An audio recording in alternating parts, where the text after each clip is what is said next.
This is Jeff Ball, and you're listening to XVGM Radio.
Welcome to XVGM Radio, where the bits keep coming. I'm Mike. And I'm Justin. And this is episode 15, Timespinner, with composer Jeff Ball. We are so excited to be able to bring Jeff onto the show today to talk to us a little bit about this really amazing, fantastic game and its stellar soundtrack. So Jeff, thank you so much for stopping by, courtesy of Scarlet Moon. Yeah, thanks for having me. I really appreciate it. Absolutely. I've been playing this one, and Justin's been playing a little bit too, and we've been diving deep into the world of Timespinner, and it's a very deep, detailed world. That track that you just heard that brought us in is kind of a very somber track. It's called From Our Hearts. And, you know, it's interesting because listening to this song, I've been listening to this song off and on, you know, playing the game and even like driving around in my car listening to this soundtrack. And when I heard it on headphones, it was like a totally different experience. Oh, yeah? Because you hear those little like sounds in the background. Aside from that really like gorgeous, lush sounding piano, you get this really like interesting, like these little chirps, almost like these like animals or like you know, stars flying by. Like I couldn't really make it out. What were you going for with those sound effects, Jeff? Well, I wasn't exactly sure because at that point in the development process, we hadn't implemented any ambiances into the game itself. So at that point, you know, it's kind of a night scene and it's in Lunais' birthday, and so it's kind of in a forested area, and I kind of was thinking, well, if there's not going to be any ambiances, because I wasn't sure at that point, Right. I just like put some stuff in the background and like hope people can, you know, make some sense out of it and sort of make it musical, sort of make it, you know, sound effecty, you know, that sort of thing.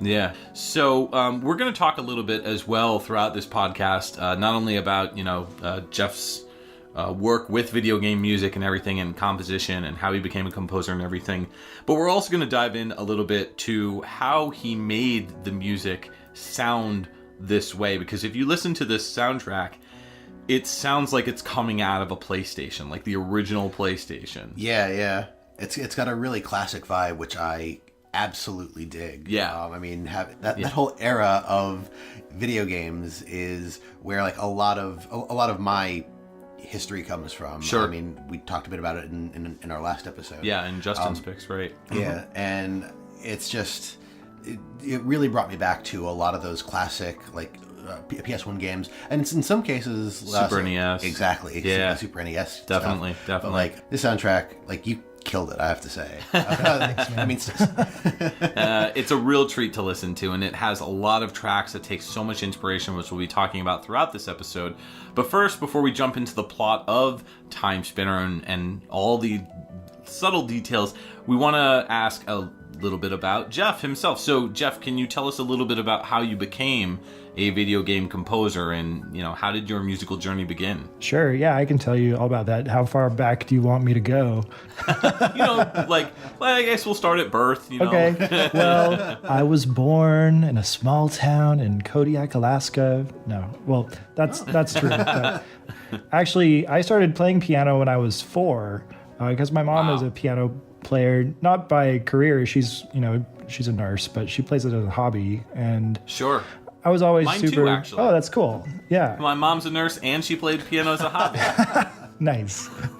So yeah, she taught me a little bit of lessons at like age 4, and then she got me a real teacher because I just didn't want to stop. Right. And then like further on, at age 8, I think that's when we got Mario Paint. Okay. And Mario Paint was just great, and that was kind of like my first experience writing music, and also realizing, because I have siblings, right, and they were trying to do stuff, and they kind of got it, but for me it was like I just had it, and I could take the notes out of my head and put them on the program, and that was cool. When I kind of figured out that I had something with it. And age 8 was also when I started playing violin. I had a friend in school she had a violin, and I was like, that looks cool. I want to do that too. So, and then, later on I kept growing up, and I had some friends in like 7th or 8th grade, and they were making a video game. And by that point I had started writing music on paper, just sitting at the piano and kind of sketching stuff on staff paper. But then my mom noticed that I was really into this, and then we had a computer at that point, and she got me Cakewalk Home Studio, which is super old school on a single floppy disk MIDI composer, and I was basically addicted to that. As soon as she got it for me, I sat on that program, and every night I would come home and I would just write music. Have you ever heard of Tabletit? Tabletit? Yeah, Tabletit. No, what's that? Tabletit is another one of those types of like cakewalk type programs. Oh, yeah? I think it was freeware. Oh, really? And I also used to make music on that, but it was all drums. And really? I would just compose stuff that like the fastest I could go. So I'd do like 180 BPM. And I remember doing stuff like that too. Notes. Oh yeah. No, I remember like I would be back in the day, and I would just like mash the keyboard and input that into the MIDI sequencer, and I would speed it up really fast. And my mom would complain. She's saying things like, "You're gonna break that program." So, and then eventually she was like, "You should write some real music," and I was like, "Well, okay." And so I wrote something, and she was like, "Wow, that's what you can actually do this." Did you, when you talked about Mario Paint before, did you? So I'm assuming you had to have done the same thing I did, which is try to compose a single song with just cat and dog noises. Yes, of course. And do like the pitch down of the lowest note possible with the baby. Yeah. Like the baby face. Yeah. Which would make that creepy like yeah. And I would pitch it all the way down. Yeah. Oh my god. I don't know. So many memories of that. Just like sitting on the floor with that little like plastic mouse pad. Yeah. Remember that?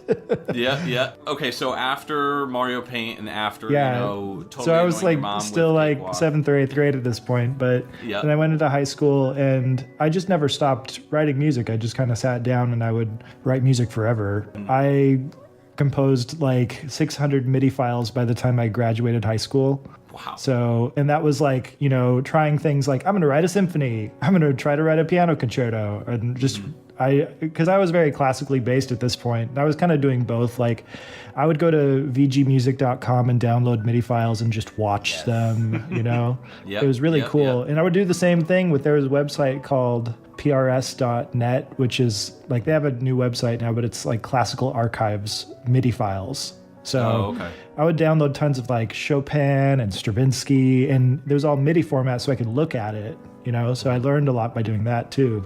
Now, your first video game soundtrack was Tiny Barbarian? No. I've been doing this a while.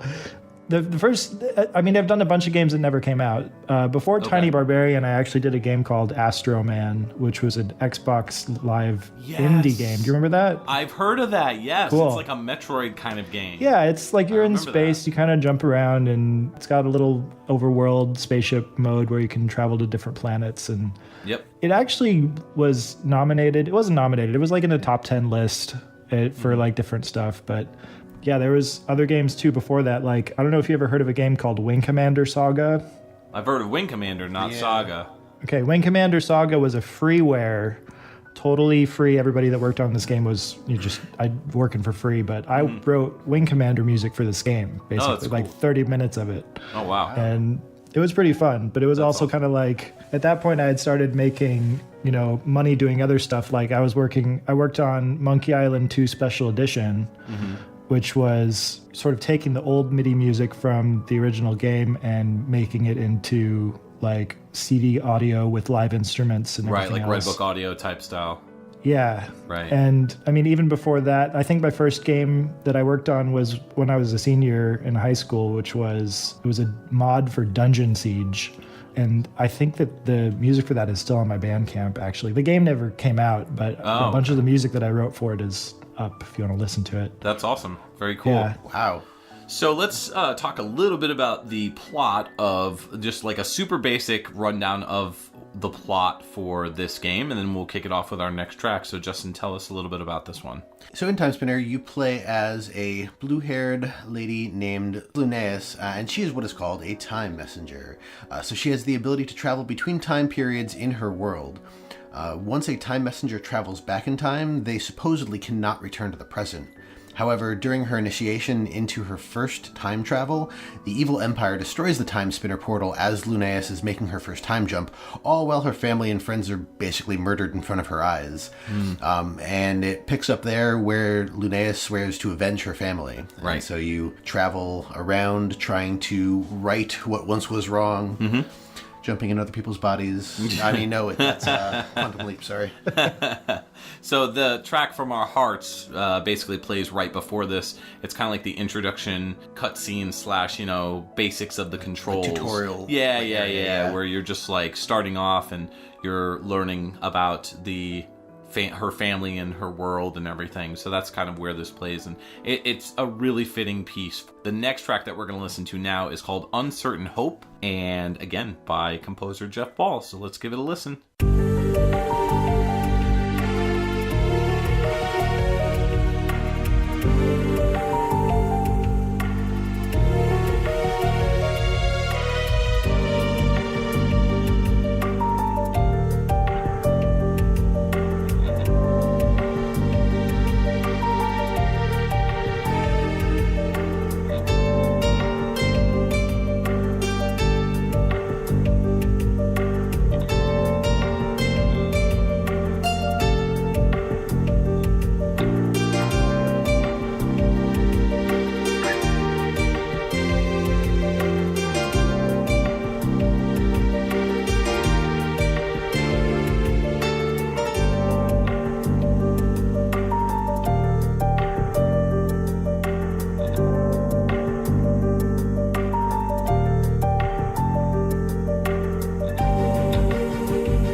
Welcome back. You just heard Uncertain Hope from Timespinner by our guest, Jeff Ball.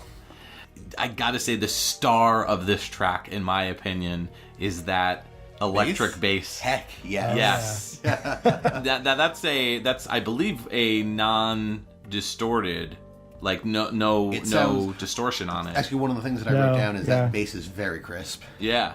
Yeah, that was my friend Christian Picot, who is somebody that I've known since I was 13 years old. He's like one of the first people that I ever talked to about writing video game music. And even before I did that Dungeon Siege mod, he was somebody that I worked with on another game that was like strictly MIDI files. And he went on to work at Ubisoft Montreal as an audio director. So he worked on a bunch of the Assassin's Creed games. But nice. He currently makes a lot of prog metal albums. So I've played on one of them as a violinist, and when I was doing this, I was just like, this is perfect. You can, work on my project now. So yeah, that's awesome. Yeah. It's like really cool. Scratch my back, I'll scratch yours. Oh, yeah. Yeah. It worked out really well, too. He's phenomenal. Oh, absolutely. And you hear that bass throughout a lot of these tracks, like especially when it's a track like this, where it's like a little bit more like soft and subtle, but also very strong sounding at the same time, with those like really like da da da da da da da da da. Oh yeah. It's kind of like building and blossoming, but then it kind of like cools down with that bass, like as it kind of rolls into the beginning of the track. Right. Yeah. During the loop. So how did you get this soundtrack to sound like a PlayStation game? That's, I think, the number one question that everyone's going to ask you. I did so much research on this. I mean, because it was a Kickstarter project and we had many years. So the first thing that I did, of course, was, I played Symphony of the Night again, and then I played other games like Order of Ecclesia, and I had played other stuff, like any of the Final Fantasy games and Chrono Trigger and all that stuff. But what I noticed was that Michiru Yamane, who's the composer of the Symphony of the Night and Order of Ecclesia stuff, she, uses these specific samples, and I know that they still exist, and I just had to kind of figure out where to get them. And so what I did was, I was looking through old interviews of her, like in magazines and stuff, where they had pictures of the rack at her desk, and I was zooming in on this rack and trying to figure out what was in it. And I was discovering a lot. Like, she had some Yamaha stuff, she had some Roland stuff, she had a nice big keyboard, and what I figured out was, after a little bit more time and like discovery, that there was a new rack mount synth, like a sound bank synth that Roland has, that had a bunch of the old stuff in it, called a Roland Integra 7. And it was nice to use that because it also had MIDI capability, and I could just kind of put that in directly to the PC, which was way easier than trying to do it, through audio data and trying to, edit the samples within the box itself. But I did that, and I had this Integra 7 has 6,000 patches in it. So I had to kind of go through and be like, well, which one is the strings that I should use? Which one is, the cool harpsichord? Which one's going to be the cool, the bell sound? Or what's going to be the drums? What's going to be other stuff? And all that's missing is the shamisen. Yeah, I know, right? So I went through all that stuff, and I discovered a lot of good patches that I kind of kept in, a list of them. Because at that point, when I was writing music with it, it sounded good, but it didn't quite sound like a PS1 yet. And the thing that I was missing was the audio processing chain that is in the PlayStation itself. And so the biggest thing was the reverb. So I was going to mention that, because on the drums especially, like, it's that drum on this particular track, it sounds like a wood block almost. Yeah, and like Actually, the drums are the only thing that's not sort of period, quote unquote, for what this is. I used battery, which is a contact or complete thing that you can get from the Native Instruments. It's just a VST. But it gave me so much more customizing capability with the drums, because I really felt like whenever Yamane would do drums, they were always different in each track. So I kind of wanted to do that. It took a little bit of extra time. I don't think I did it for every single track. The thing that I did with the reverb was I looked into the PlayStation hardware, and I found that there's a certain kind of algorithm, and I don't remember the name of the algorithm, but it's like this way of processing reverb in an old school way. Right. A lot of like hardware stuff at the time was using, and it was just easy to, put it into the PlayStation, because everything on the PlayStation was just sample based. They weren't using, wave files and MP3s back then to play soundtracks. So Right. What I discovered was, once I had the name of that algorithm, I could look for a VST reverb plugin that would do that. And it was actually surprisingly easy, because there's just a program called Freeverb 2, TOO, and it's free. And I downloaded it and I put it on the chain, and with a little bit of messing around a little bit, I could make it sound exactly like Final Fantasy Tactics. I could make it sound exactly like Symphony of the Night. It was just like, it was really weird. Yeah. It's really sweet. It's cool, because we are so used to, especially, on this show, we talk about all different types of music from all different genres and from all different eras of video games. And one thing that I would say is that, of course, with older music, like, the stuff on Famicom NES, that was more assembly based, because you had to do it in assembly, and that's more wavetable based. And then when you talk about like the Super NES stuff, that's more MIDI based. In terms of the style, more like this type of stuff. So when you start hearing all these instruments kind of come together in this aspect, and you're listening to it, it definitely has that tone that you've created, thanks to all these new different techniques that were used back in the day.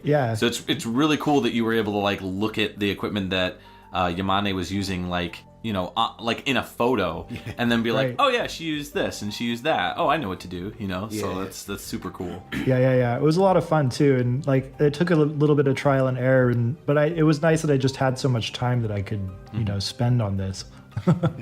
Yeah, definitely. Now, as far as the game itself, we're going to talk a little bit about the core mechanics of the gameplay, because you're probably sitting here and you've been listening to this music and you're like, that's great, what type of game is this? So we mentioned it a little bit earlier. It's a Metroidvania similar to Castlevania Symphony of the Night. It's pretty much the largest inspiration. So if you've played Symphony of the Night, you've pretty much played this, in the sense that, not exactly, but gameplay-wise, it sticks very true to that PlayStation 1 era of Castlevania games, which, is specifically Symphony of the Night. So it's a non-linear action game where you can equip orbs to use as your weapons. So it's kind of like when you mentioned Order of Ecclesia, that's the very first thing I thought of, because the orbs are more like the glyphs in in Order of Ecclesia, which is a phenomenal game. These orbs, they hover around Lunais, the main character, and 2 of them can be equipped at a time, but you can have 3 different weapon sets. And Lunais can level up with experience from defeating enemies, and her orbs can level up too. You can also collect passive abilities through certain jewelry, mostly like rings, and familiar animals can be acquired, such as like a baby dragon that will eventually start talking to you. Kind of like becoming an actual character in the story. There's a baby griffin, a fairy sprite, and there's even more. There's even like a crow who's like he's kind of like the shopkeep. Yes. Yeah, we call him the merchant crow. The merchant crow, yep. And then he eventually, I guess, joins your group, your little group of your party. Familiars. Right. So you can switch between them just like you can in Symphony of the Night.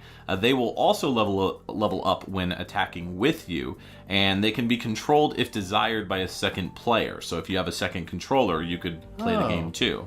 So all the times I was watching you play, I could have. You could have been playing. I know. Thanks. Well, I didn't realize that until afterwards. No, I know. I figured. There's a time stop mechanic that can be acquired, kind of like Prince of Persia. It allows Lunais to stop time, and this is essential at certain parts of the game that require you to advance by jumping on frozen in time enemies to reach higher ledges. There's also spells that can be used for more devastating attacks like giant swords and hammers, fire bursts, aura blasts, ice spikes, and more. So that's the basic combat of the game and the basic core gameplay mechanics of the title that we're talking about tonight. So we're going to move on to our next track, which is Defiance, again by composer Jeff Ball, and this one is awesome. Mm-hmm.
All right, you are back, and that was Defiance off the Timespinner soundtrack. and that track probably came secretly out of Symphony of the Night. I don't know. I think Jeff is a time traveler. I mean, I don't want to...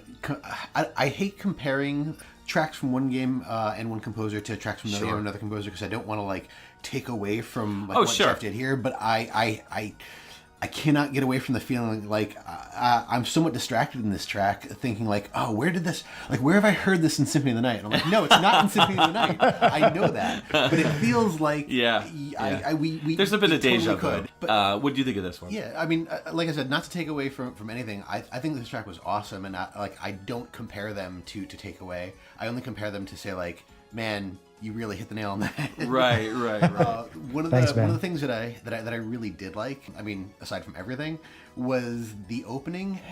It almost tricked me into thinking I was listening to Phantom of the Opera. I was just gonna get out of my head. That part where it's like with those organs that dun dun. Yeah. That was intentional. That was intentional. Was it? Okay. Yeah. Okay. Well, I'm glad that we caught that. Yeah. It was, the chord progression was right there, and I was just like, da da da da da da. Yeah.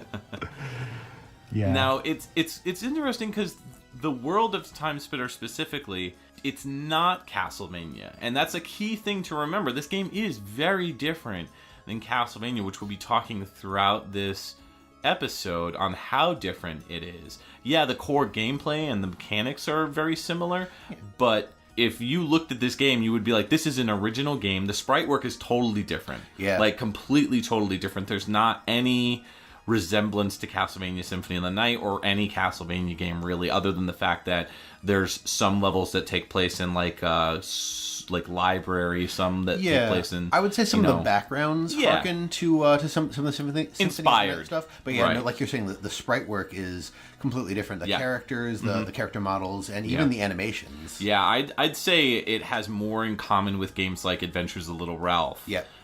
Which is another PS1 era game that doesn't get enough love. But, clearly there's a deep inspiration from game series like Castlevania, in particular Symphony of the Night. There's also sprinkles of the PlayStation 1 and Super NES era from games like Chrono Trigger, Alundra, Valkyrie Profile, and even Ys. There's a track that is on this soundtrack that sounds exactly like Ys. With this in mind, was this a choice made by yourself, or was it the developer because of the nature of the game? I mean, that's a tough one, because the developers had been working on this game for, since he was a kid, basically. And oh, wow. The game didn't come around when the Kickstarter started. It was like 10 years before that. So. Oh, wow. And it didn't start out as a Metroidvania either. It was originally just like a platformer for a school project. Okay. And it just like the whole thing really evolved over time. And even the course of me working on the game, like I didn't start writing the music at the very beginning because the game didn't really have a script at that point. The characters hadn't fully developed yet. The look of the game changed a lot from even when the Kickstarter was happening to when the game released. So the game, I think, dictated a lot of the choices because of the art style, and because you have those influences. Like the characters they look a lot like the in-game characters when you're playing Final Fantasy Tactics or, different things like Final Fantasy games of SNES or stuff like Final that. Fantasy 6 or or Final Fantasy 3, right. Yeah. So it's like I pulled a lot of influences from those games too because of that, because it had a sort of similar look to it. But for what we did when we were coming up with what we wanted the game to sound like, for in some cases very specifically on different areas, we would back and forth a lot, trading YouTube videos of game soundtracks that we were just thinking about, well, this might work. What do you think of this? Is this going to feel right? And kind of like figure out what we liked about stuff and what we didn't like about stuff. And I mean, some things were just like, oh yeah, it's just going to be like the library because that's a library. And right. Other ones were like, it took a little bit of time to figure out, like, is this going to be inspired by like Final Fantasy? Is this going to be, Chrono Trigger? Is this going to be more Castlevania? Is this, And in some cases, it was really like I had to struggle to combine everything, put it all together in a way that fit. Right. Because they are different games. I mean, Definitely. those games have different soundtracks. They're different styles. Comparing, like, Mishiro Yamane's more like Baroque era classical meets like rock, pop, dance, J-pop type stuff. There was Yamane uses a lot of like funkiness in her music, and that was something that the developer wanted nothing of. So that's like a big difference, and I had to sort of pull instead from the prog rock era or background of music to fit that in and sort of replace that, and because he wanted everything to be a lot more serious, I guess. Right, which makes sense because the plot is super serious and the characters are all, for the most part, super serious as well. Chrono Trigger, Valkyrie Profile, and Alundra all definitely come to mind for that. Valkyrie Profile especially. I mean, that's another one of those soundtracks that just is really like heavy-handed and heavy-hearted as well. So, and like I think it's funny too. A lot of those influences like Valkyrie Profile and the Wise. Like I've never played those games, but I've heard those music. I've heard the music enough that I've really like. I just kind of it just naturally went in somehow. Right. And the nice thing about this soundtrack is that it all flows together very well. It's not like, well, this track, like half the tracks sound like Castlevania Symphony of the Night, and then the other half sounds like it's all its own unique sound. Yeah. Despite sounding like other stuff. Yeah. But that's mostly because it's inspired by that stuff. It's all original material that we're talking about here. Built to sound like the games of yesterday, but still be an original, fresh take. Yeah, and it flows really well, too. Yeah, absolutely. Like there is a lot of difference between some of these tracks. You listen to it from cover to cover. It's not like you're jumping around from this thing to that thing. Right. The songs actually, or the tracks actually have a really good flow to them. Right. Yeah. And they all sound like they were written by one person, one composer. It's not like, you're taking little bits of pieces and kind of scattering them around. So how did you get hired on to work on this game?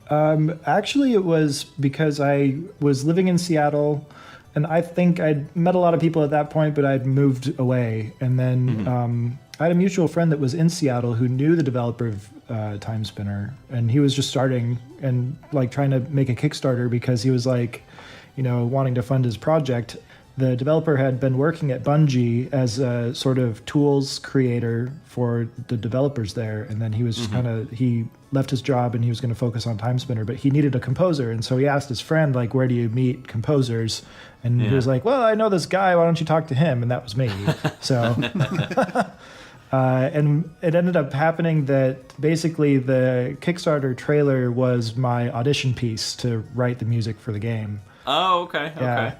And the other thing that I helped with on that too is I actually helped edit the trailer and the video that was in the Kickstarter. So that also helped seal the deal because I have a lot of other skills. It helps with small development teams to be able to do other stuff. Oh, definitely. Yeah, the more hats you can wear, the better. Yeah. So let's move into our next track, which is called Echoes of the Forgotten. And this is again off the Timespinner soundtrack.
track, as always, we are listening to the music of Timespinner. That was Echoes of the Forgotten by our guest Jeff Ball. As always? Like, For we're this whole always episode. for like the rest of our lives? Like, For the rest of our lives during this recording. no, oh, okay, so not like every single episode. I Like, wouldn't mind. All right, we're going to be doing 100 episodes worth of Timespinner. I mean, I'm okay with that. So this track, it feels like it's changing, and it feels like it's looping, but then I'm like, wait a minute, did I hear that? Like, did I hear that part? Is it a little different here? So like, that's kind of the feeling that I got with this. It was like an ever-changing, ever-flowing, relaxing piece, especially those like cascading, like twinkly keys, Yeah. the du-du-du-du-du-du, you know, like kind of like going down or falling downstairs, and of course that electric bass, Again, yeah. it's just fantastic. Just Oh yeah, that's my favorite. You know, he nailed that one, and it's like the intro on it. I originally wasn't sure. Like, I kind of hit him up last minute, being like, "Hey, do you want to do this? Are you going to be able to do this?" And like, after listening to that one, I was just like, "I'm so glad that you played on this," because listening to the old version with just a sample, it sounded so dead. You know, he added so much life to it. right, Yeah. right. Yeah, definitely. So he recorded the bass you had mentioned earlier, and I'm guessing it was the same thing in this song. Yeah. The guitar, is that also a live guitar? I'm assuming. There are tracks with some live guitar, yeah. There's also live flute and woodwinds of different varieties. So there's an ocarina in a few of the tracks, which I think is poignant for, you know, because it's the Ocarina of Timespinner. Nice. You get it? I like it. But the guitar in this track is a live guitar, right? I honestly don't remember at this point. I have to listen to it close again and dig through my stuff, but It sounds a lot like it. So if it isn't a live guitar, I would be very surprised, and I Okay. would be mostly amazed at how you got it to sound Like so a- realistic. yeah. And like, Yeah. Like you can even hear like the moving between frets, and it sounds really, really nice. And I think that was actually my favorite part of the song, just how that guitar sounded. yeah. And a lot of these tracks lack a lot of like really super strong percussion, like what we're used to. Like, some of the tracks definitely have their, like, you know, more rock element, you know, hard rock type of drumming. But a lot of these tracks, especially like this type of stuff, or even the track that we played before, the one that had like the wood block with that awesome like reverb on it, like this track again doesn't really have like a super strong like percussive lead, kind of like flowing in the background, but it still works. It still has a flow and a rhythm to it. Yeah, it reminds me of like a hub world, almost like the hub world from like Chrono Trigger. Okay. You know, where you can go to all the different time periods. Yeah, And like I said, yeah. I haven't heard the soundtrack in so long that I'm probably wrong about that, but it very much feels like a hub world theme, which I love. I feel like you need to start messing with me more on this show. Like, I feel like you should have been like, it's you know what it reminds me of? It reminds me of the arcade game Pac-Man. Have you heard the soundtrack to that one? You know, like, I'm expecting that out of you, Justin. You had to kick it up a notch. When you least expect it. When I least expect it. Pac-Man. Oh my god. Well, you know, the biggest inspiration for Timespinner was, have you guys heard of a game called Super Mario Brothers? Exactly. It's that reggae. That's right. That bebop. Yeah, the big band and the reggae funk. Regarding the worlds that this game takes place in, for the most part, it takes place in Lachium? Lachium. Yeah. Lachium. We were calling it L'chaim when we were playing, and I was like, to life. That's fine. It's honestly whatever you want it to be. My fellow Jews will get that one. And say, What's Fiddler on the Roof, right? Yeah. Yeah. Yeah, Mike is the Jewish one here, but I'm the one who pointed out that, like, it looks like L'chaim. You did. And then after, of course, looking up L'chaim, I was like, it looks nothing like the word L'chaim. Right. There's like an A and an I that aren't there. Yeah. So, Lachium is a moon of the gas giant planet Coriander. It is the only life-bearing planet in the solar system of Parat Anka, and the planet's atmosphere is made of breathable air and has an ozone layer and magnetic field that protects it from Coriander's radiation. And Lachium is the home world of the Lachium Empire.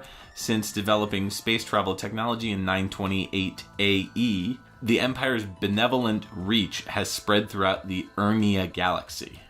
So we're setting up this is basically where like a good chunk of the world takes place for this game. Yeah, and then you also have Villette, which is a moon orbiting the gas giant planet of Curander as well, and was one of 2 life-bearing planets in the Anka solar system. The planet had a unique atmosphere called a plasmasphere, which was full of plasma, which in this game is a unique type of radiation. Right. In 38 AE, at the climax of the War of the Sisters, the planet was actually destroyed, and in the game today, quote-unquote, considering the time travel, the remains of the planet can still be seen in the Lachium sky as magenta-colored rings surrounding Curander. Right, and when you're going through this game, you're kind of trying, very similar to Chrono Trigger, to stop like these wars from happening, to stop these warring factions and everything. But your character Lunais has kind of a fight for one side, but she's got to kind of go against her grain and go after this other side who she's trying to protect, right, or defeat. So it's an interesting story. I feel like it's super in depth. When I was playing this game, one of the things that kind of was really cool, but at the same time really frustrating, which we'll be talking a little bit more in depth at a later break, is it always felt to me like too much. Like I was getting overwhelmed at times about how much lore, how much story. It's kind of like in Metroid Prime, if you try to read every single little blurb everywhere when you scan everything and try to research it, there's just so much to this world and so much to this really deep story and deep characters and everything that because there's so many names flying around, so many things happening, you kind of get burned out a little bit. You kind of like let it filter through your brain and you're like, I just want to like hit stuff with orbs, you know what I mean? Which, I mean, you kind of can do. I feel like with this game in particular, you sort of have to take your time with it to really absorb everything. Yeah, you've got to go in and read all the documents, or you could just play the game without doing that, and then maybe go back in for a second time and kind of learn a little bit more about the lore and the history of the game. Because it is really rich and deep in detail. That's what I was going to say. There's so much there, and it's a really well built and rich world or universe. The developer was telling me too that he considers this sort of like an intro into this whole universe, and future titles will be in the same universe. So it's kind of like setting it up for what's going to happen. Right. Kind of like, Star Wars or Star Trek, where it's like you got to build the lore initially, and then once you do, the people that jump on, or even like Game of Thrones, the people that jump on, they are like, oh, okay, I know this character, I know that character. Probably Game of Thrones is a more apt thing, especially with, some of the things that we're going to be talking about, the romance aspects a little bit later on with the game. So what would you say was the biggest challenge that you had to overcome when producing this soundtrack? I would say that the biggest thing for me was probably that I did not have a lot of Metroidvania experience before I signed on. I knew the Symphony of the Night soundtrack pretty well because like my college roommate would play that game a lot. So I was kind of absorbed into it, but I never actually played it myself. I needed to really dig into the genre and the music a lot more because it always felt like something that was loved and adored by lots of people, but I hadn't like immersed myself in it yet. And of course, the other thing that I had to do was, because Order of Ecclesia is kind of the biggest inspiration, at least, mechanic wise, and there's a lot of musical references in there too that I pulled from. And I had to play that game. Actually, the developer sent me a DS with a copy of the game just so I could play through it. And awesome. It's not an easy game. No, it's really it's one of the toughest of that era of Castlevania games. Yeah. And then after that, getting the inspirations after that was sort of like, how do I emulate the style without it sounding like a total ripoff? Right. Because it's so easy. It's such a fine line. It's like there were even some tracks that some people would call me out on, like looking at like YouTube comments and stuff, because I do that, Yeah. But still, it's like I feel like I did pretty good. Yeah. This next track is definitely of that mindset. So, speaking of tracks that almost sound like something else, this is Masquerade of Hedonist. And this is, again, by Jeff Ball, the composer of Timespinner.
All right, welcome back. That was Castlevania Symphony of the Night, the library theme.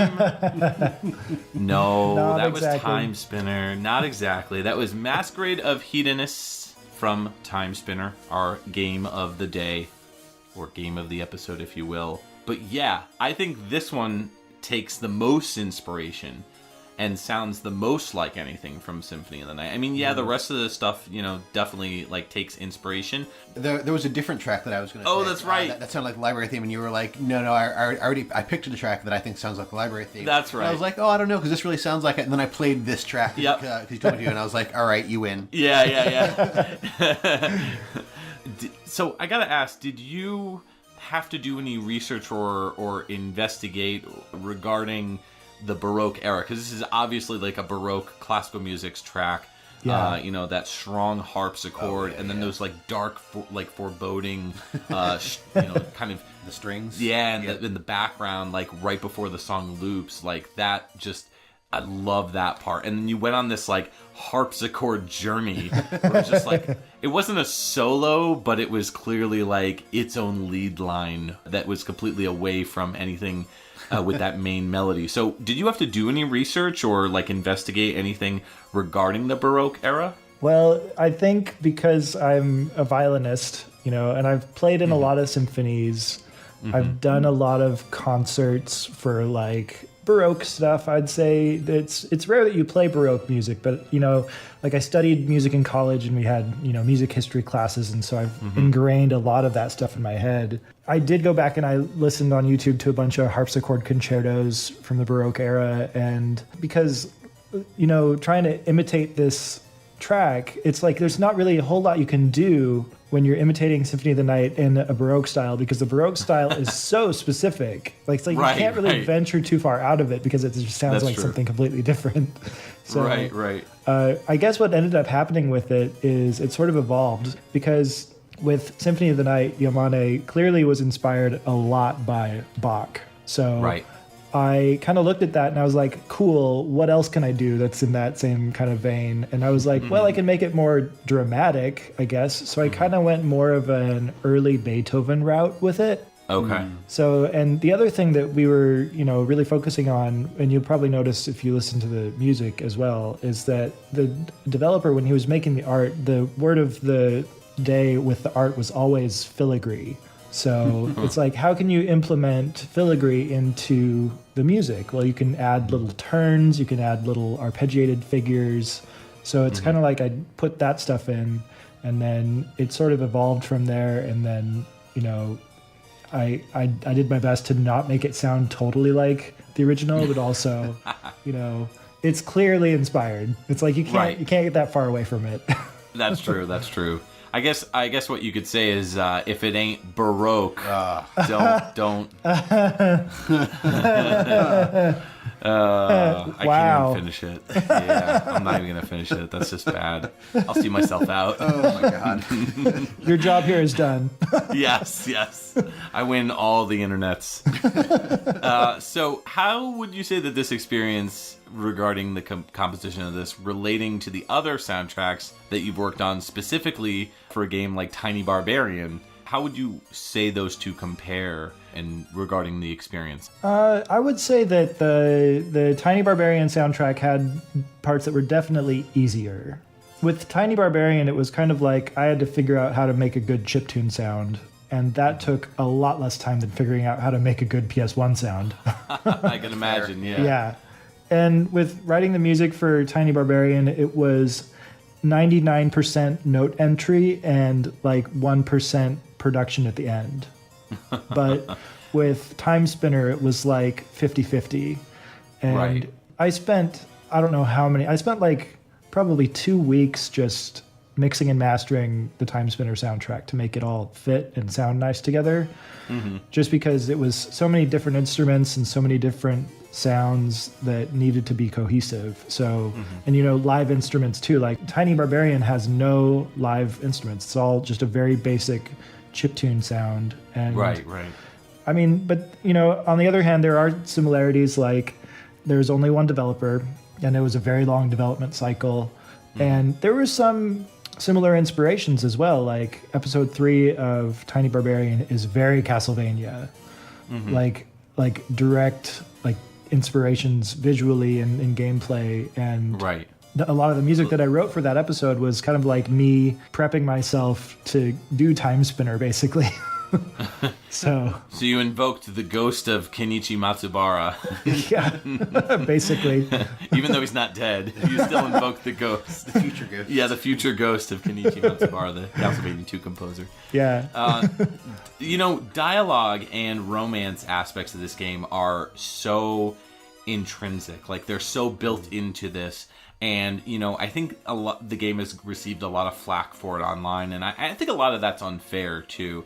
Because here you have a game, regarding the dialogue specifically, it's a very well-written game regarding the dialogue. It's all very smart, very snappy, and very sophisticated, but at the same time, it's real. It feels organic and unique. Yeah. When it comes to the characters, though, one of the things that I found to be most interesting, as a, cisgendered, straight, white male, is there's a lot of characters with a lot of different race. Like there's transgendered characters, there's lesbian, there's gay, there's bisexual, there's right. all that they kind of like introduce this world where almost a good chunk of the people in this world, it's completely polar opposite to our world, where you've got like let's say 70 to 80 or 90%, whatever it is, for heterosexuals. Yeah, the ratios are different than what we're used to. Right. It's sort of a more like open, I guess, open love environment. Yeah, or whatever. open like, love. It doesn't matter. Like you in the game, like they love who they love, and it's not even doesn't seem like it's an issue. Like Yeah, it shouldn't be. But and the women take charge of Yes. the planet Lachium, yeah. where they take multiple husbands and have these kids and everything. So it's like a what's the word, like polyamorous relationship. Yep. So it's kind of refreshing to see that, especially since you don't get a lot of that in games nowadays. You get a lot of people who are very much against that, who kind of they felt like it was forced, too heavy-handed, or like somebody saying like, let's, make a world for everybody. But the thing about this game is that this is a world that's being built brand new. They're making these characters brand it's new. It's the author's world. Exactly, exactly, right. And one thing that was really refreshing to me, at least, is there's a scene where you have Lunais, and she's cornered basically in between. There's these two characters, the incubus and the succubus. Oh, yeah. The incubus is the male, succubus is the female. And they're both like hardcore flirting with her. And she, normally if you were playing like a game like Symphony of the Night, where like Maria's kind of casually flirting with Alucard, and Alucard just like, I must, defeat my dad and stuff. but here you have Lunais kind of flip the coin and turn it on its side, and she's like, well, I kind of find you both attractive. And it's like, whoa, like that to me, at least personally, that came out of nowhere. And it was a breath of fresh air, but at the same time it was really cool to see like the main character be like, oh, by the way, like I'm into both of you. Yeah. And it was like, whoa, okay, so she's bisexual, but at the same time, like you never really saw that, especially back in the day. So that was really cool to see, the game kind of modernized as far as like a Metroidvania that does take those influences. Oh yeah. You thought it was just going to be a ripoff of Castlevania, didn't you?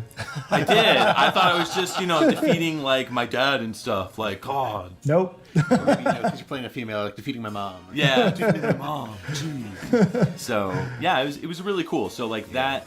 And there's other, it's this huge, like, big open world that has these very, like, progressive, different values that it's cool to see in a game that you didn't, kind of see it coming.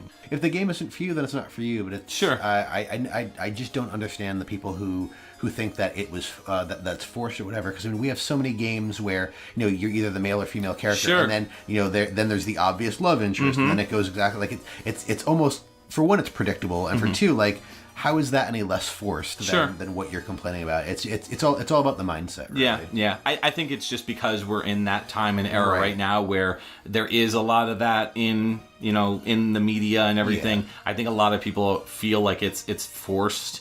But it's different when it's a creation like this, because this is somebody's baby. Like, this is somebody's world that they've created, their characters, everything. They can make them whoever the heck they want. Yeah. And a lot of those people who were, saying like, oh, why don't you go out and just make your own game that has, those characters. That's what this guy did. Yeah. And people are still upset. So it's like, you can't win. It's a lot of goalpost moving, and it's a lot of people that are just upset that it's not a direct copy, Right. And it's a lot of people that are upset that it was kind of a surprise or something, or it's right. People that are just upset for the sake of being upset and they want to be important on forums, Right. Yeah. Yep. It happens, unfortunately. And, that blows my mind, too, because you get all those people who are like, I just want to play Symphony of the Night again. It's like, that game already is out. Why do you want to play that game again? If you do, just like you can buy it on PlayStation, Right. Or Xbox Live, Yeah. 360, Xbox Live Arcade, or PlayStation Network on the PSP, right? Buy the thing that just came out. Like, the you can buy it Castlevania. 20 ways till Sunday. Just buy it and play it. Exactly. Yeah. Oh, well. All right. Enough of this. Let's move on to our next track, which is a doozy. This is Surpassing Authority, again with our guest of honor, Jeff Ball.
All right, you have returned to XVGM Radio, and that was Surpassing Authority by Jeff Ball off the Timespinner soundtrack.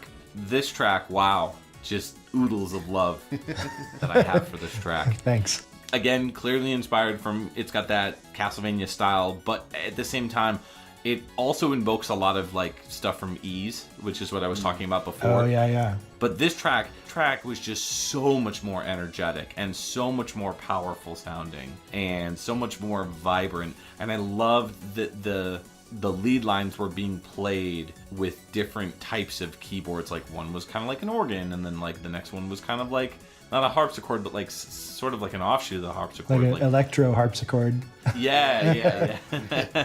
It's just interesting to hear so much like built into one track, and it kind of mirrors the world and atmosphere that you're in too, because when you're walking, running all over the place, you got to kind of stop to take it all in, because graphically speaking, this is just a really beautiful game. Like the developer really put their heart and soul into making such little details stand out that you really felt a part of this world. Yeah. One thing in particular that I noticed was like when you're outside crossing the bridge, you get like the little like stardust kind of all over the place, and you'll have like shooting stars and stuff like that. Like you really have to kind of pay attention. And then when you're going through, there's another part of the game where you're going through, and in the background there's like these like crazy like super fast, like they look like almost cars. Yeah. But they're not cars, they're like asteroids or something. Like just going like the speed of light, just crazy. There's so much detail in the worlds and the environment that it kind of mirrors this music, which is this track in particular, so layered, so detailed, and you could listen to it again and again and pick up new instruments that you can hear and new parts that you can really appreciate. How many layers did you have at a time? And was that ever kind of like, am I putting too much in? Am I, should I put more in? Like, how was it to handle that kind of balance? Yeah. Well, I could only have at most like 16 different instruments. So Oh, okay. I was limited in that sense, but I ended up, I feel like I'm really good at taking each instrument and putting it in a different place, you know? So, like, I think of music visually in my head in terms of how close it is to my face. So it's like you're sort of building a 3D map of the music in front of you, and there's a lot of detail that goes into, like, you're basically making a bed for the melody to sit on. And then you have the bass line to sort of, move the bed around, and then everything within the bed is sort of just kind of a swirl, and doing all that stuff. It tends to work out in music like this, where you've got, really, really strong melodies. That was something that the developer really wanted. So yeah, it's just sort of a process you learn by doing, and like a lot of the different instruments were chosen because of their timbre. Like they have a lot of high frequency pitches or low frequency kind of earthy sound to them, or just different things that you try to shove it all in. And especially with this track, this was like the first upbeat track in the present, which is more futuristic. So Right. I really got to, I was kind of like waiting for it, because all the music that I'd written up to this point was in the past, and so it was all like classical acoustic instruments and Right, like more the chill type of stuff that we've been hearing for the good chunk of the beginning of the episode. So this was kind of like I get to be like futuristic and do a little bit more techno, and it was cool. Yeah, definitely. And a lot of that music, you're absolutely right. The stuff where you're in the Lachium past environment instead of the present environment is a lot more organic sounding and a lot more earthy, a little bit more earthy tones and everything. Whereas that present stuff is like full blown like awesome hard rock and techno and stuff like that, but without sounding too fake sounding, or too electric and not inorganic. It still feels like one soundtrack. Oh yeah. Yeah. I mean that track also has live bass on it, so Right. That helps. Exactly. Now I know why I never became a video game music composer, because I don't know how to make a good bed. My wife tells me, got to make the bed like her. You got to do it a specific way. If you don't fold the sheets the right way, it's just. Man. Well, practice makes perfect, so get on. Exactly. True. Yeah. One of the things that I noticed with this song, and maybe I'm just only noticing it now because I've heard this piece a couple times at this point, but I feel like I'm starting to hear some certain themes that were in other tracks. I'm starting to hear recurring themes. That's what I was looking for. Yeah. Oh, like a motif sort of thing? Yeah. Okay. I mean, and it's something that you would expect, because I mean, you're going to have certain either like musical phrases or whatever that you're going to repeat during certain songs to like help tie everything together. It's one of the things that helps it flow. We're 5 songs into what our episode, and I'm now just noticing like, oh hey, I feel like I've heard that theme in one of the other tracks, which is really good because, like I said, it helps tie the whole thing together. Yeah, it makes it like one big giant experience, kind of like Mario Land 2, 6 golden coins, where like, no, I'm being legit. No, I know. Where like, you got that do do do do do do do, and then it's like it's in the entire soundtrack, so it's cool to hear a motif in a game like this. Yeah. So, and like specifically though with this, it's not necessarily a melodic motif. I mean, there is a few points where there are repeated melodies because they apply to people, but actually the thing that's motivic in this is a chord progression. So that's something that really, it's like subtle and you don't necessarily focus on it, but you feel like it's familiar. Yeah. So what is one game series that you would love the opportunity to compose for if given the chance, and why? I mean, I could go with the obvious answer, like most composers would be like, I want to write for Final Fantasy or Chrono Trigger or something like that. But honestly, if I was going to do something that I really wanted to do, it'd probably be a Kirby game. Okay. Which is not something that I've done. All the music that I've done is pretty serious and pretty epic, and I've done a lot of trailer music and stuff like that. So for me, it's kind of like also I just want to do something different. And Right. A Kirby game has such a unique, peppy style to it, and I really like it. It's addicting, So Yeah. It's those earworms in the Kirby games that get stuck in your brain. Oh yeah, and in your ears. The music is so light, but it's brilliant. Like absolutely. I listen to that stuff sometimes. Like Kirby Superstar is one of my favorite soundtracks. Yep. I like Kirby's Adventure myself. That's probably my favorite of the Kirby games. Yeah. So, all right. Well, Justin, you're going to take it from here. What do we got coming up next? All right, so the next track we're going to hear is called Unnerving Gaze, and this is, as the previous songs, from Timespinner, written by Jeff Ball.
welcome back. That was Unnerving Gaze from the Timespinner soundtrack by our guest Jeff Ball.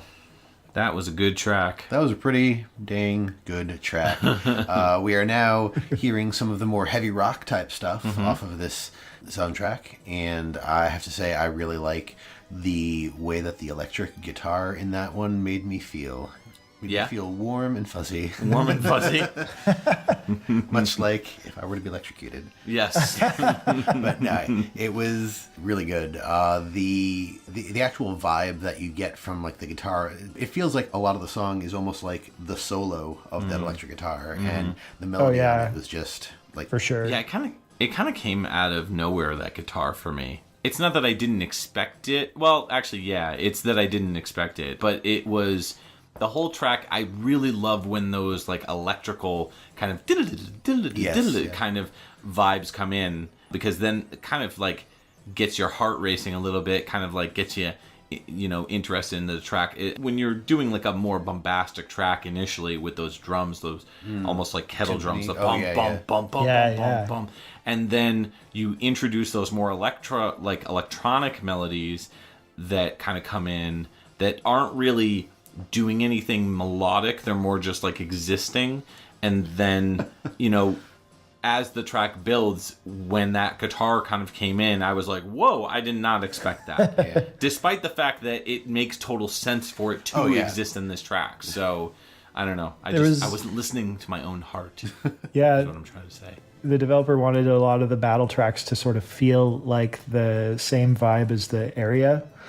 So the area theme in that area actually has live guitar in it as well, and it's sort of similar, you know, feel with how it's kind of got a bleak feel to it, you know. So that was something that we were trying to do throughout the whole soundtrack. So you can sort of connect. There's a few very specific areas where it's like you've got the area theme and the battle theme comes right after it, and they sound kind of similar. So that makes sense to do. That totally makes sense. Yeah, that's a smart decision. So when you compose any soundtracks, doesn't have to be this one or Tiny Barbarian or any of the other works, like the Xbox Live indie game that you were talking about earlier, or any the Wing Commander. How do you start? Like what do you do to draw inspiration for the piece that you're writing? Oh yeah, for me it's so much like, usually the developer will have either a playable version of the area that I'm writing music for, or like a video or something, or even just images and sort of inspirations like character bios, different other things like art from the area where you can kind of get a feel of the color and the texture to it. And for me, it's kind of like you've got all that information, and then you've also got a back and forth with the developer of like, what inspirations do we like? What are other musical things that we can draw from to put this together? And you just kind of throw all of that into a hat and kind of like stir it around. And then you pull out this glob of mass that ends up being, nice music. Okay. Hopefully. So what you're telling me is that music composition is like a crock pot meal. Yeah. It's like a slow cooker. For video games specifically, you're if I'm just writing music on my own, it can be whatever, Sure. I don't have to mix things together and make something new. Right. But with this, it's sort of like you've got a ton of ingredients. And it's like, how do you use those ingredients? Well, you take the socially accepted ways that those ingredients are transcribed into sound, and then you kind of make that into music. So like cheese nips mixed with butterscotch pudding. Got it. Okay. Yeah. That would probably fit somewhere in a game. Like, I'm not going to write it probably. off. That'd be a delicious sounding track. Sure. We'll go with that. All right. So what's our next track? So next we're going to hear Tears of Atropos from Timespinner by Jeff.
You are back, and that was Shears of Atropos, or Atropos? I think it's Atropos. Okay, Atropos. So, I love the Terminator sci-fi vibe. You nailed that, right? Like the dun-dun-dun-dun-dun. Yeah, I was just going to say, like, every time I hear that cadence, all I can think of is Terminator 2. Yeah, I mean, that was a big pull for me for, like, why I like this song. Okay. Like, I really do like that cadence. Yeah. The other things that really stood out to me on this were, like, I don't know what else to call it other than the rhythm synth. That. Oh, yeah. The heebie-jeebies, the electronic heebie-jeebies. I mean, yeah, but it's clearly keeping the rhythm like a rhythm guitar would. Right. Yeah. And it's a synth, so I call it a rhythm synth. Yeah. And the bell. I find like the bell is used very eerily, and I love it. It just it gives this whole like ethereal vibe to this entire track. Yeah, I mean, Yes. there's so much you can do with sound when it comes to time, and like the bell sound is clearly like meant to be a clock, you know, the chime of a clock. And for the Terminator thing, it's like, well, you know, think about it, it's a time travel movie, so Yeah, there you go. I will say that the heebie-jeebie electronic thingy, it sounds really cool in headphones. Yeah. Like, if you're listening to this podcast and you're listening on, like, a car stereo, you may not pick it up, but do yourself a favor and listen to this episode again with headphones, and seriously, it's like a world of difference, because you hear so much more, and it, like, almost vibrates between your ears, you know? yeah. So that was I intentional. thought that was really yeah. That's really Actually, cool. I didn't notice. Does that instrument pan from left to right? I think it does naturally within it. It probably has a phaser on it. It's probably makes it sound like it's going in circles. Right. Okay, that makes sense. Yeah. and again, circles and time and clocks. Yeah. Right. That makes sense. Yeah. That's very fitting, right? Yeah. Very, very fitting. Very cool. So, to throw in some of my favorite non-standard interview questions, I'm going to start out with one of my silliest. Mountain Dew or Mellow Yellow? I'm probably going to have to go with Mountain Dew on this one. Yes. Now, I'm going to add to that favorite Mountain Dew. I feel like I haven't had many varieties of Mountain Dew, actually, so... Ooh. What's the one you can get from Taco Bell, though? That's a good That's one. Baja Blast. Oh, the king I'll take that of one. Yeah. Yes, the king of Mountain Dews. Actually, what I'm drinking this evening. Yes. Nice. Yeah, that is the king of Mountain Dew, followed by, in my opinion, Voltage. Oh, I would go with Code Red. Code Red? Okay. All right. Okay. So, on a slightly more serious note, if you weren't doing music composition, what would you be doing? Like, what is your second choice in a career? Well, I'm still a violinist, so that's fair game, right? I could play in a symphony. Sure. Right. I have a lot of video production experience, so that's a good fallback for me too. If I was going to go back to college though and like actually study something, it would probably be psychology. So yeah, That's cool.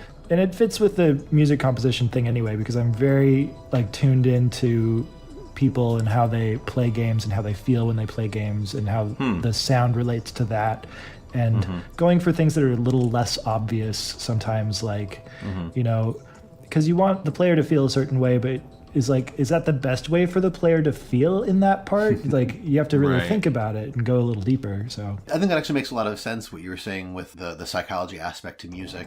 There's that, you know, sort of classic adage, music soothes the savage beast. But I mean, absolutely, I love music for probably most of my life, if not all of it. I can't speak for, you know, the memories that I don't have. But I mean, there's always this aspect of music, especially when you're looking at like more classical music or just like chill music. It's called chill music because it's chill. There's an entire aspect of it. Just like listening to certain pieces can either put you to sleep or just relax you. And I mean, there's some pieces that can just, you know, rev you up. There's plenty of like metal and hard rock and even techno that just, I mean, the whole point of it is to get you amped. And I mean, when I'm writing video game music, I always try to consider that there's a person who wants to have fun while playing it. So it's like, if you have a final battle that's really grotesque and evil, you don't want to make it just entirely grotesque and evil because the music will like make you feel grotesque and evil, you know? So it's kind of like you want to have the perspective of what is the player supposed to feel? Should they feel that it's grotesque and evil? Probably a little bit, yeah. But they should also feel like they're really driven and focused and having fun and, you know, all this other good stuff. Yeah, you got to throw a few major chords and some like heroic progressive type stuff in there. Right. Oh, yeah. Speaking of gross and evil, there's this thing in the game called the bleakness. Right. And the bleakness is a genetic medical condition that has been linked to several negative symptoms that's plagued the world of Lachium natives for over a millennium. So this is basically a disease that you get, and they've been trying to work on different cures for it through the ages of this world. And there's some ways that they have created to be able to try to fight it, like either by using plasma from Valette or genetic modification. Stuff like that. Right. Right. So, you know, one of the characters in the game that you end up meeting gets like stricken by it, so they're like pretty much on bed rest. I haven't gotten to a point in the game where like they're either cured or they die or whatever. I'm not sure. Yeah. But it's just a whole nother part of this game that you got to kind of not watch out for, because I don't think, at least in my experience with the game, you don't personally. It's not like you're affected by it per se, but it is in the world around you, so you're kind of bouncing back and forth between the worlds, learning about the bleakness and learning about the attempts that they've made over the ages to try to save people from it. So it's pretty interesting. So I'm not sure if you have the answer to this, but is it a communicable disease, or is it just like a genetic condition that like all of these Lachiemi they just sort of have or are born with? It's more like it's an environmental thing. Okay. That's what I thought. Yeah. So it's like born from the world. Yeah.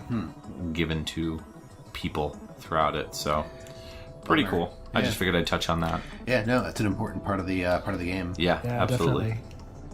All right, so let's move into our next track. What do we have? So moving on, we are going to hear Eternal Nightmare. Again, written by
Welcome back. That was Eternal Nightmare from Timespinner, and that was, of course, composed by Jeff Ball.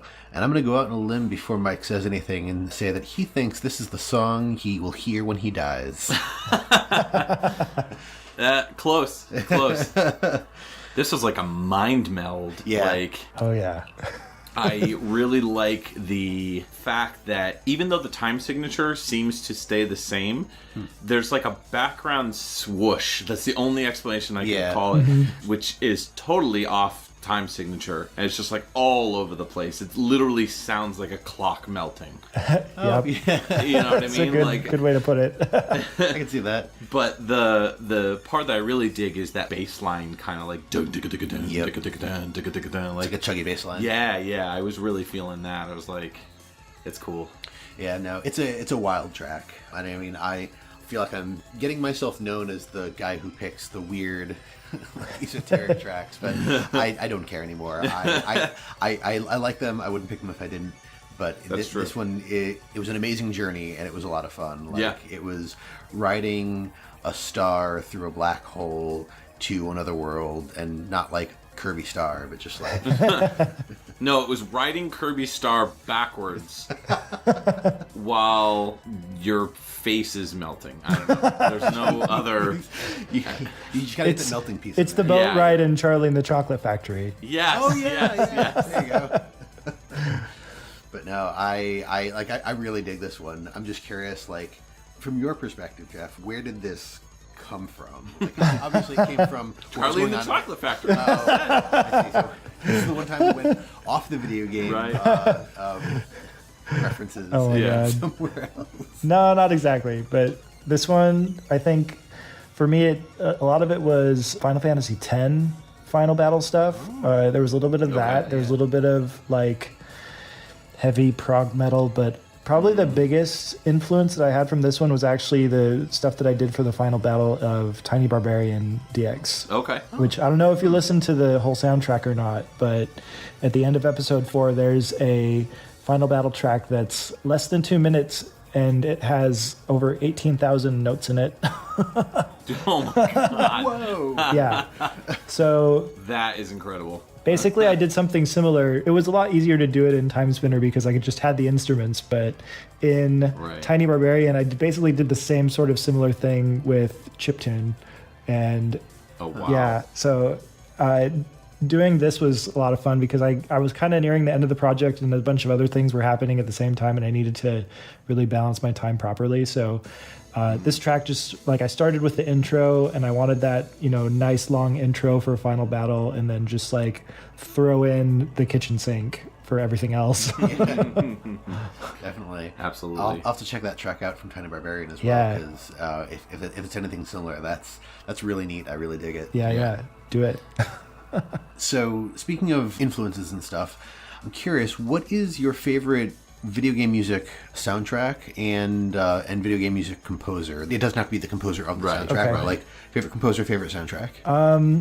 I would say for video game soundtrack, probably Final Fantasy VI, and I say that just because it's really killer, memorable melodies and great production for being a Super Nintendo game, but just the fact that it has an opera within it, and like the other thing is that Uematsu uses character themes to sort of reveal things about the character before you even know it. So like one of my favorite themes is Gauss Theme, because you're on the Veldt, you meet this scrappy boy who's just running around and he's crazy. He seems crazy. And then when you finally hear his theme is like this really sweet, kind of nostalgic cello theme with, it's really sweet, it's really slow, and it feels like this is not the same person. Why is this theme this way?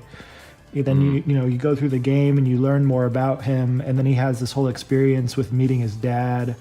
And you get this, like, the theme was written for that, and it's like they didn't reveal that until the very end, and I love that about that soundtrack. And just the way they did other things too, like the final battle in that game, I was so many different tiers, but like just using like a Bach inspired fugue to create insanity, it's like it works so well, and I just love everything about that. And Yeah. so in terms of my favorite VGM composer, it's probably, I'm going to say Hitoshi Sakimoto, just because what he can do with an orchestra is so uniquely him.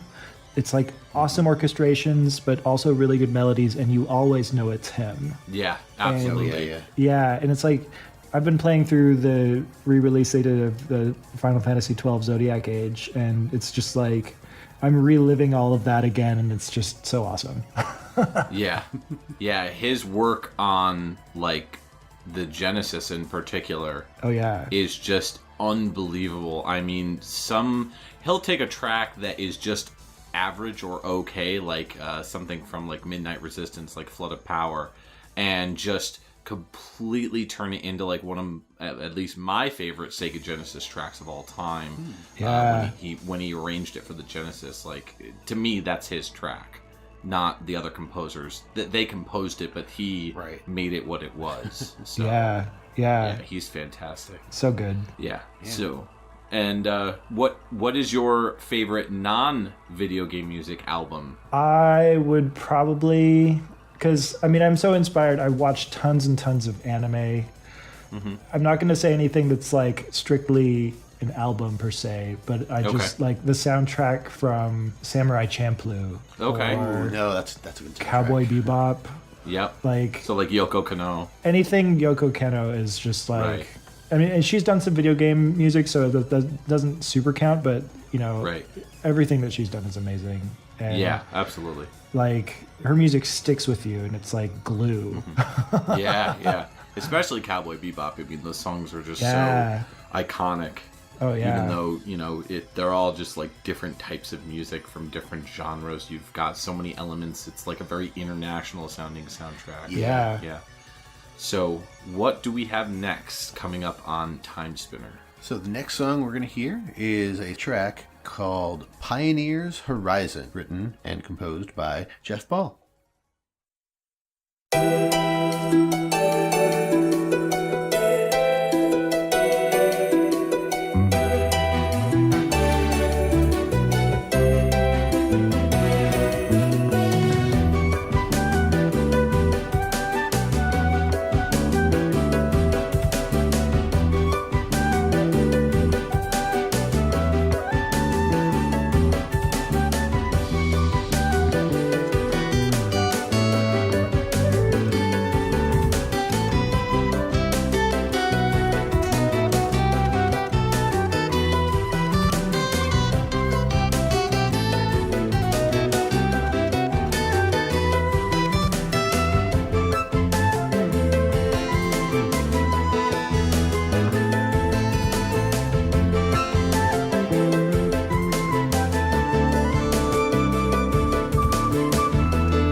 All right, welcome back. That was Jethro Tull. That was Jeff Ball. And that was Pioneer's Horizon, a wonderful track off of the Timespinner soundtrack. Fantastic song. This is one of my favorites on this. Yeah, mine too. Yeah. I really, really like this one. I like the overall sort of like melodic theme to it. I was sort of like grooving and dancing to it as we were listening. Sometimes I really suck at identifying instruments, other times not so much. But was that the Ocarina of Time in that song that you were That was talking the about? Ocarina of Timespinner, yeah. Ocarina of Timespinner. I thought so. This track is just like totally awesome prog rock, but also like I like the whimsy of it. I love the fantasy aspect of this track, but I just love the Jethro Tull vibes that I got from this. Like, I hope that was intentional. Oh no, for me it was just like I need to make prog rock light, you know? Right. So Right. So add a flute, exactly. Yeah. So, Yeah. I mean, so it may not have been intentional, but I mean, the idea was still there. Some Jethro Tull is pretty prog. Yeah, Nice. absolutely. So, yeah. Like folk prog. Yeah. Yeah. So, but yeah, as a really big fan of Jethro Tull, like I was really digging this track. I mean, it's got those more like rock elements to it, almost like a Rush atmosphere to it as well. Yeah. Especially with those the drums and kind of like how the melody kind of like it's obviously a much softer like Rush style track. Yeah. But I definitely got, as soon as the flute came in, like Yes. it was all done. I was like, yes, Jethro Tull, I'm in. So, not that you can't have rock and flutes mixed together, but the way that this track kind of like was arranged and created, it just definitely felt like that kind of prog vibe. Oh yeah. Yeah, that was like the prog thing was totally intentional because in the place like this in the game, I almost had the desire to do the funky thing, but it's just like it needed to be acoustic. It needed to be light. It needed to feel like it was going somewhere though. So it's like I really pushed a lot of buttons and I tried different things and this is what came out. So yeah, no, that's true. It definitely makes the track stand out a little bit more too, because it's like, yeah, this is how the songs all sound for the most part. Like the sound itself is very like continuous. It's all, high quality stuff, but then you get this live instrument element that kind of comes in throughout each track that we've been hearing for the most part, and it definitely stands out, and it makes you kind of go like, oh wow, I didn't expect the track to go that way, but it did, and I'm happy that it did. Yeah, and it kind of gives every track like its own little personal flair because you've got an actual human that's putting their own stuff into this. Yeah. The human element really makes a huge difference. I'm so glad that I did it. It was very sort of last minute. Yeah.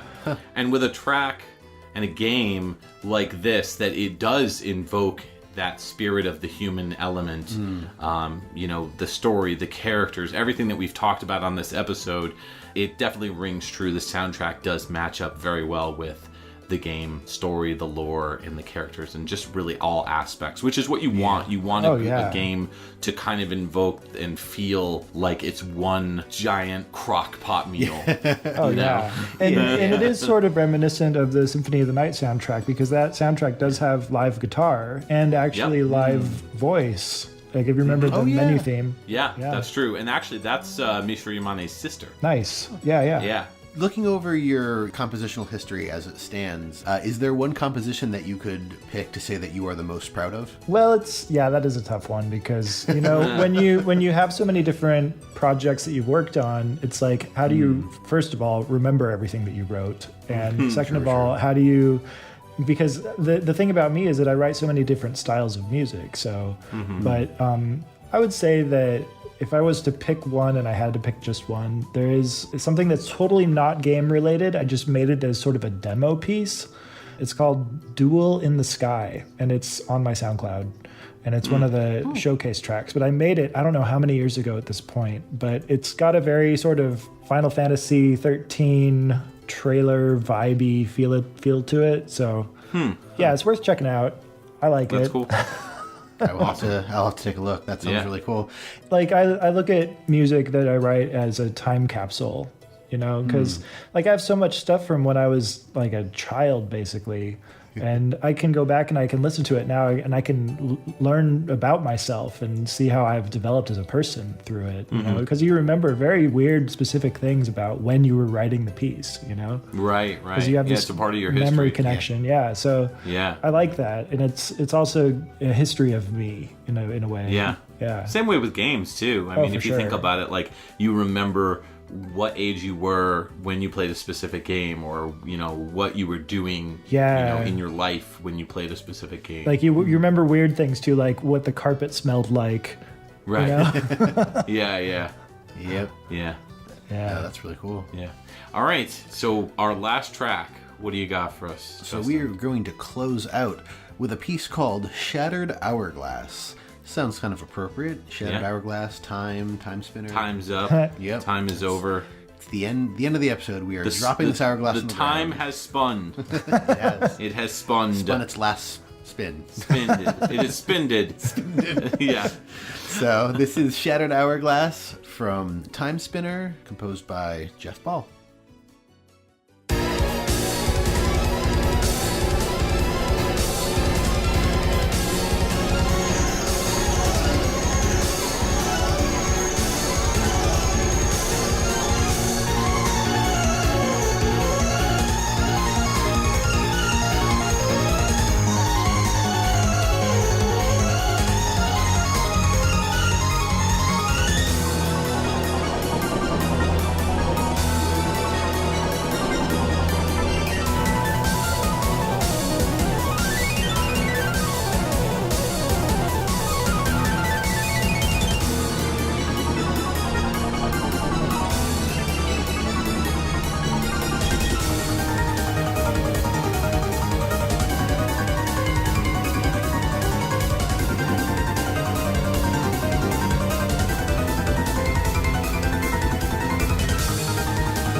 Welcome back to XVGM. Pick that glass up off the floor and make sure nobody gets hurt. That was Shattered Hourglass from Timespinner by our guest Jeff Ball. Nice.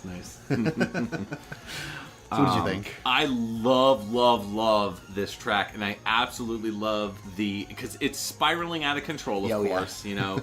But I absolutely love the piano that's also the percussion.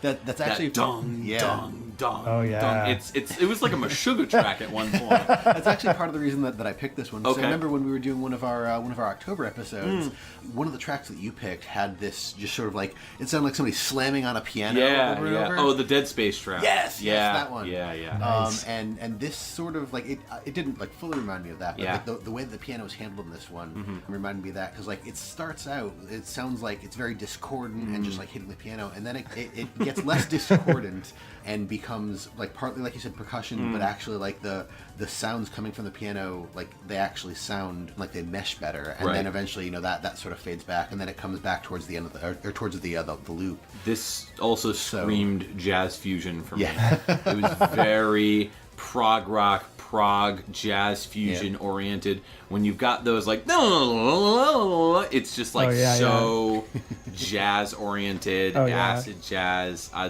love that type of music. So it was nice to see that here with a more like symphonic element to it. Oh yeah, and like the whole pitch shifting that I do in the beginning of the track too. It's like you get the feeling that time is either slowing down or speeding up, even though it's not really changing, you know, and it's kind of like a melting of time, you know? Right. Yeah, it's exactly what I thought. I thought that, like, and again, I haven't finished the game. I'm, like, probably about 5 hours into it, like 4 or 5 hours. So I don't know how it ends.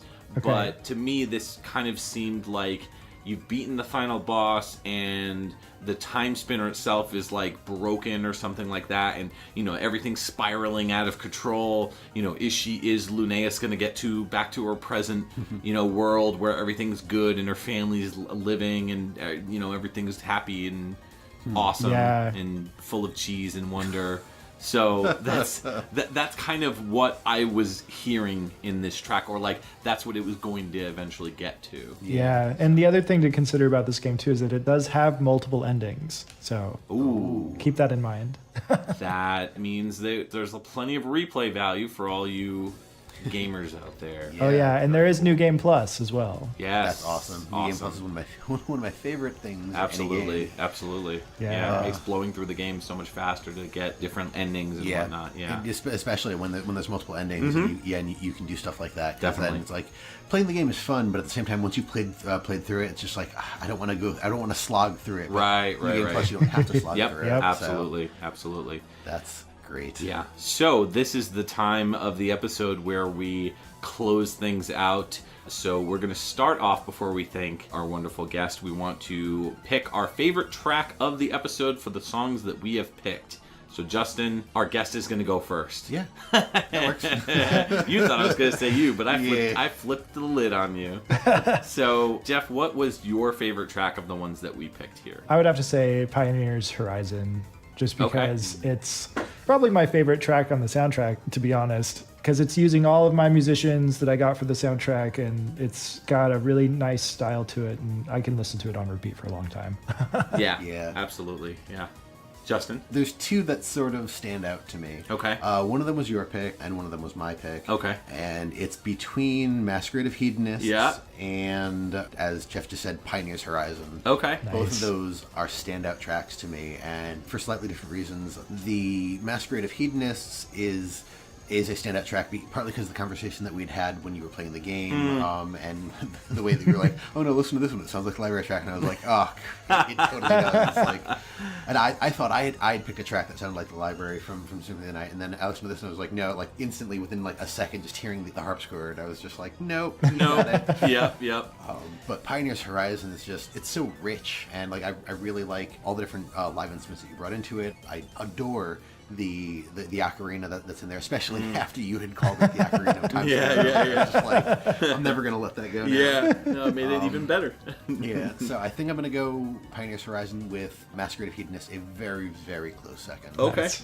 I'm torn between three tracks. Ooh. I'm torn between Echoes of the Forgotten. Okay. I love that whole Chrono Trigger-esque, that bass line. I love that whole part. So Echoes of the Forgotten's in the running. Masquerade of Hedonist, because I'm just a sucker for Baroque. And the last track that we just played, Shattered Hourglass. Even though I love Pioneer's Horizon, I really do, the Shattered Hourglass won me over with that constant, percussion. Because as a percussion guy, I like when instruments are other things, like having like a bass guitar being like the lead instrument is like always awesome. So it's really cool to hear like a piano be like a percussion instrument. So between those three, Echoes of the Forgotten, because it is the track that walking around like for the past few weeks, because I've been just like indulging myself in the soundtrack, Yeah. it's the track that in my head pops up the most. That's fair. So that is probably my favorite just because it's so memorable and sticks. It's an earworm that sticks in my head. Yeah, that's fair. Very good. So Jeff, thank you so much for being on this episode. We had a lot of fun sitting here talking to you about Timespinner and about your career with video game music. What do you have either coming up in the future, or what, plug away anything to your heart's desire? Well, I don't have any games lined up right now, which is good. I need to take a break. So Yeah. the one thing that I am working on is, I don't know if you guys know about Steven Universe. Yes. Okay. Yeah. I play all the string parts on that show. So Are you serious? yeah, did you know that? You I love that. No, my wife and I love that show. Awesome. She is super hyped for the episodes that are coming out. They're supposed to Yeah. continue the story with White Diamond and everything. Yeah. I'm gonna go home and tell her that I just talked to the person that does the strings in that show, and she's gonna herself. Yep. I've been playing the string parts on that show since the very beginning. So That's I've known really those composers for a long time, and now it's to the point now where we're working on the movie. And Oh, wow. they're asking me also to help them write things. So Oh, wow. yeah, That's cool. So that's a thing that's happening, and That's that's awesome. pretty much all I can say about it. But Right. the movie looks really good. That's cool. Awesome. Yeah. So where can we find you on the web? You can find me on Twitter. That's probably the best place. I'm pretty active on Twitter. My handle is @JeffThatNoise. All right, cool. And I know you have a Bandcamp as well. Oh, yeah, throw I the do that. links I do to that the too. Bandcamp down in the description below. So it'll be in the show notes. So definitely take a look at that. That way you can actually get access to the soundtrack. And also we'll be posting the link to Scarlet Moon's website because they're the ones that are hosting this soundtrack. So again, we want to thank Scarlet Moon Productions for allowing us the opportunity to work with Jeff Paul. So Yeah, it's and really cool. thank you so much for having me. I'm really glad you guys are enjoying the game and the music, and it makes me feel good. So thank you. Yeah, absolutely, of course. So we also have a Patreon. If you would like to become a patron of the show, you can find us at patreon.com/XVGM Radio. And at this point in the show, we'd like to thank our patrons. They are Alex Messenger, Cam Werma, Carlos, who is a new patron, thank you, Chris Murray, Scott McElhone, Chris Myers, another new patron named Peter Panda, and the Autistic Gamer 89. Sweet. Thank you all for your patronage to our show. Yeah. In fact, the next time we get together to record, we will likely have some new recording equipment. Yes. And it will allow us to record better quality. It'll allow us to make the things like these interviews a little bit easier. Yep. So, And also live shows, which will be coming Yes. exclusively for patrons. So we're super stoked and excited for that. So you guys got to get on board with that. Even $1 gets you the live shows. Yes. Check us out at xvgmradio.com, where you can access all of our episodes. There's even a special section where you can go to see all the guests that we've had on our show. You can also check us out on Twitter and Instagram. We are at XVGM Radio. Please follow us on there. Also, iTunes is the best way to help support us because it gets our name out there. So if you can, go to iTunes and find XVGM Radio and give us a rating. Tell us review, the review. Tell us how we're doing. That really helps with getting us seen on iTunes, which is super important. And you can also find us on Facebook. We have a Facebook group that is facebook.com/groups/XVGM Radio. Yeah, and we have tons of people on there talking about video games, video game music. We post all kinds of funny, silly stuff. We post side bar stuff that we talk about in the shows too, so definitely check us out there. It's free, doesn't cost you anything. It's Facebook. It's awesome. So, Yes. all right, what do we got next for episode 16? So episode 16 is going to be a retrospective on Data East. Yes, we are going to be talking about Data East music. A lot of the music that we're going to be featuring is SAS Cicada developed. Yep. Some of the NES stuff for like RoboCop, Werewolf, stuff like that. But we're also going to be diving into Data East arcade machines and arcade games. Stuff like Joe and Mac, Yep. Bad Dudes, all sorts of really good stuff. So I think you guys will really dig it if you like the retro stuff. We're trying to balance the retro with the new. So I think we've done a pretty good job of that. So once again, thank you to Jeff Ball and Scarlet Moon for joining us on this episode. Thank you so much for tuning in, and we will see you in 2 weeks. This is Mike And Justin. signing off for XVGM Radio.